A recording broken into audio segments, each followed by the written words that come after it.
હવે મિત્રો જુઓ ઉદાહરણ 3.1 વિસ્ટર્ન બ્રિજ જેવું છે પણ ઘણું અલગ છે બરાબર। તમે જુઓ અહીંયા બેટરી છે, આકૃતિ દેખાય એટલે આપણને તરત ખબર વિસ્ટર્ન બ્રિજ છે। અહીંયા ગેલ્વેનોમીટર છે જેનો અવરોધ 15 ઓહ્મ છે, કઈ પ્રકારનો અવરોધ જ છે, આનો અવરોધ 100 ઓહ્મ છે, 60 ઓહ્મ છે, 10 ઓહ્મ છે અને 5 ઓહ્મ છે। રેડ કલરથી A B C D જંક્શનના પોઈન્ટ બતાવેલા છે। હવે અહીંયા ગેલ્વેનોમીટરમાંથી પ્રવાહ પસાર થતો નહીં એવું નહીં, થાય છે, IC માંથી પ્રવાહ પસાર થાય છે। અધરવાઇઝ તમે કન્ડિશન ચેક કરી શકો, જુઓ તમને તો આવડે છે, R1 ભાગ્યા R2 મતલબ 100/60 મતલબ અહીંયા થશે 10/6, 10/6 એટલે 5/3 ઓહ્મ થશે અને અહીંયા ગુણોત્તર કરી દો 10/5 તો 10/5 અહીંયા થશે 2 ઓહ્મ। તો જુઓ સામાન્ય રીતે વિસ્ટર્ન બ્રિજની શરતનું પાલન ના થયું, 100/60 = 10/5 એટલે 100/60 કર્યું તો 5/3 આવ્યું અને 10/5 કર્યું તો 2 ઓહ્મ આવ્યું। मतलब विस्टर्न ब्रिज शरतનું પાલન ના થયું, R1/R2 = R3/R4 ના થયું, એનો મતલબ તો ગેલ્વેનોમીટરમાંથી પ્રવાહ પસાર થતો હશે તો ગેલ્વેનોમીટરનો અવરોધ કેલ્ક્યુલેટમાં લેવો પડે। તો આવો એક્ઝામ્પલ સોલ્વ કરવો હોય તો તકલીફ પડે, મતલબ વિચારીને સમજીને કરવું પડે। પ્રશ્ન એવું પૂછેલું છે અહીંયા, લગભગ તમે તો રકમ જોતા હશો એમને ગણતરી ના કરી દેતા પાછા। તમને પ્રશ્ન એવો પૂછેલો છે કે ગેલ્વેનોમીટરમાંથી વહેતો પ્રવાહ IG શોધો, તો આપણો ક્વેશ્ચન શું છે પહેલાં સમજવું પડે, એમને ખાલી ગણતરી કરવા બેસી ના જવાય। તો આપણો પ્રશ્ન શું છે, ગેલ્વેનોમીટરમાંથી વહેતો પ્રવાહ શોધો। તો આપણે કહી શકીએ કે આપણે અહીંયા ક્વેશ્ચન્સ એકચ્યુઅલમાં IG ની કિંમત શોધવાની છે, ગેલ્વેનોમીટરમાંથી વહેતો પ્રવાહ। સૌથી પહેલાં અહીંયા લખીએ, અહીં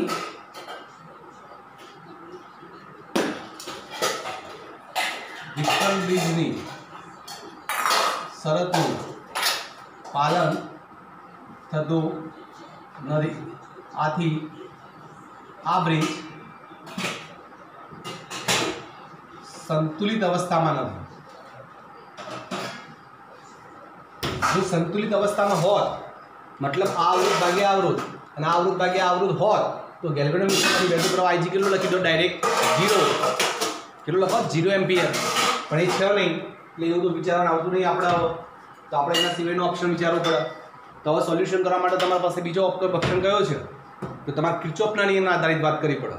ઘણા એવું કે સાહેબ અહીંયા ક્યાં લખ્યું છે R1 કે R2, એવું કશું જ નહીં ભાઈ।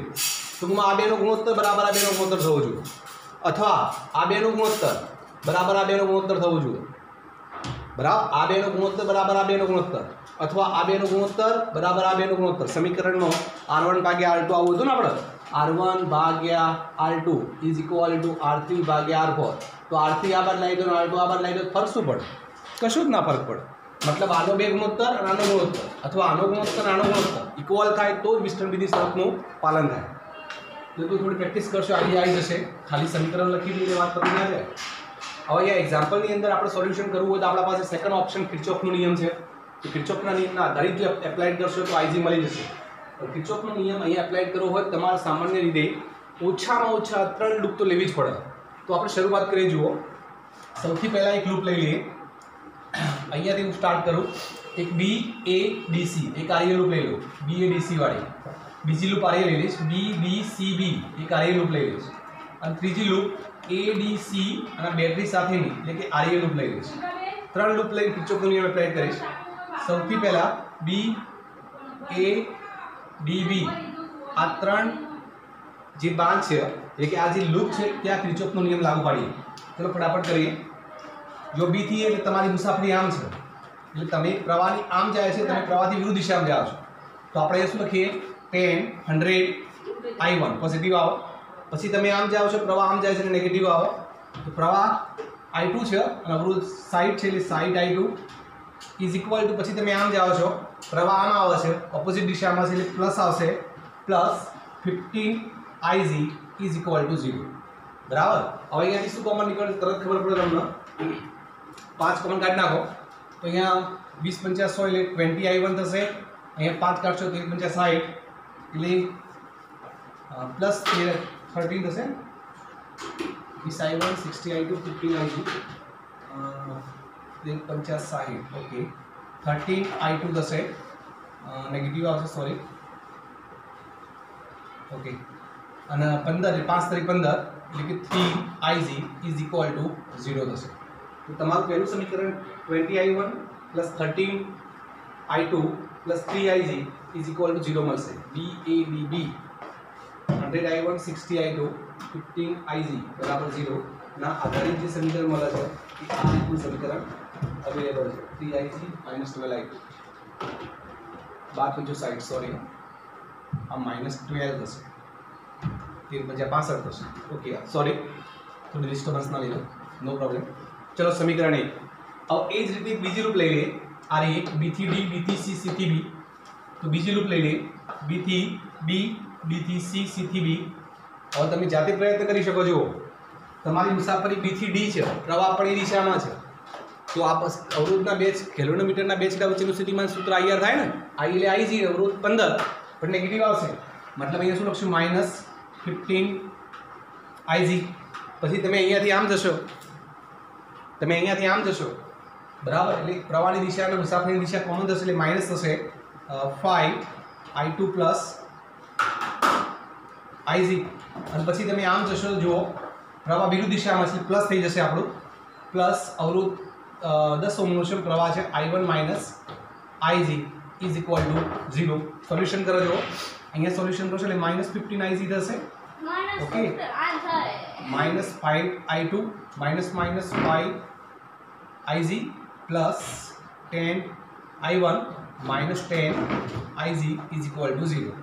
હવે જુઓ તમારે સૌથી પહેલા I1 વાળા પદો લઈ લેવાના. તો એક જ છે ખાલી 10I1. થોડો અવાજ શું કરે I2 વાળા પદો કેટલા છે જુઓ ખાલી એક જ છે -5I2.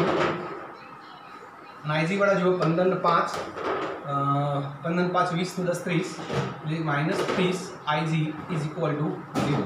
આમાંથી શું કોમન નીકળે તમે વિચારી શકો 5 કોમન નીકળે એટલે 5 × 10 એટલે 2I1 થશે. અહીંયા -I2 2I1 -I2 અને અહીંયા 6 × 5 30 એટલે -6IG ઇઝ ઇક્વલ ટુ 0. આ સમીકરણ નંબર 2. હજી એક ત્રીજી લૂપ લેવી પડશે મેં કીધું મુજબ. A થી જેવો સ્ટાર્ટ કરીએ D C પછી આ લૂપ લેવાની.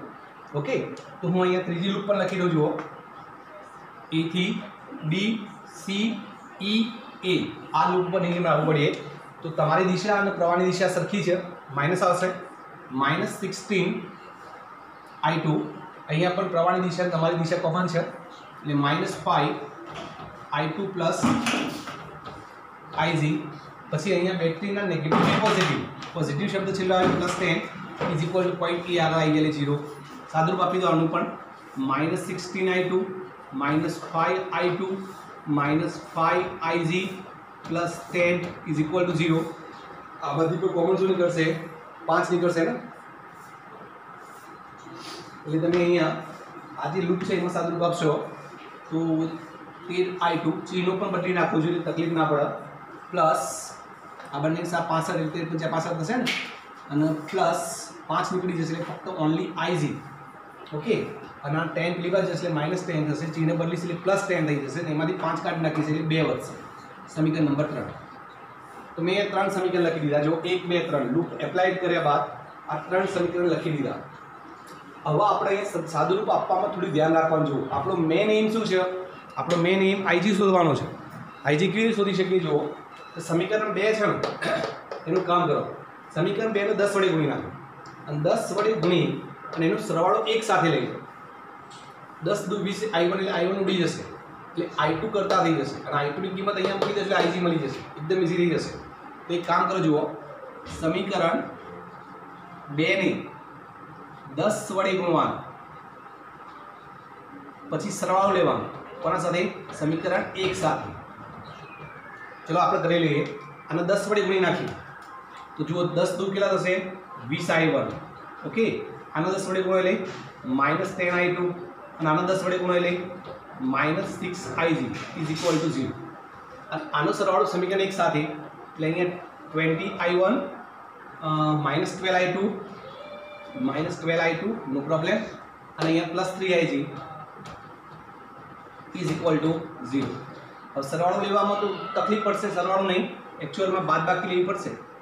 તો અહીંયા જો આ ચિહ્ન નેગેટિવ જે પોઝિટિવ નેગેટિવ નેગેટિવ છે પોઝિટિવ નેગેટિવ દશમાંશ શીખેલા છો તો 20I1 ઉડી ગયા. +12I2 માંથી 10I2 જાય કેટલા I2 વધે ભાઈ 2I2. Very good. -3IG અને 10 6 એટલે ટોટલ થશે 63IG ઇઝ ઇક્વલ ટુ 0. તો 2I2 is -63 Ig is equal to 0. આમાંથી તમે i2 ને કરતા કરી નાખશો ને, Ig શોધવું છે તો i2 ને કરતા કરશો એટલે જુઓ આપ 63 Ig પેલી બાજુ અને આ બે ભાગાકાર, આને સમીકરણ નંબર આપી દો 4. હવે કશું જ નહીં કરવાનું. જુઓ Ig શોધવાનું એકદમ સિમ્પલ શોર્ટકટ છે. આ i2 ની કિંમત અહીંયા મૂકી દો, i2 ની સમીકરણ Ig માં થઈ જશે ને Ig મળી જશે તો કામ પૂરું. તો હવે જુઓ સમીકરણ 4 ની કિંમત કયા સમીકરણ મૂકી દઈશું? સમીકરણ 3 માં મૂકતા તો સમીકરણ 4 ની કિંમત સમીકરણ 3 માં મૂકશો એટલે શું થશે? જુઓ 13 i2 ની કિંમત કેટલી છે?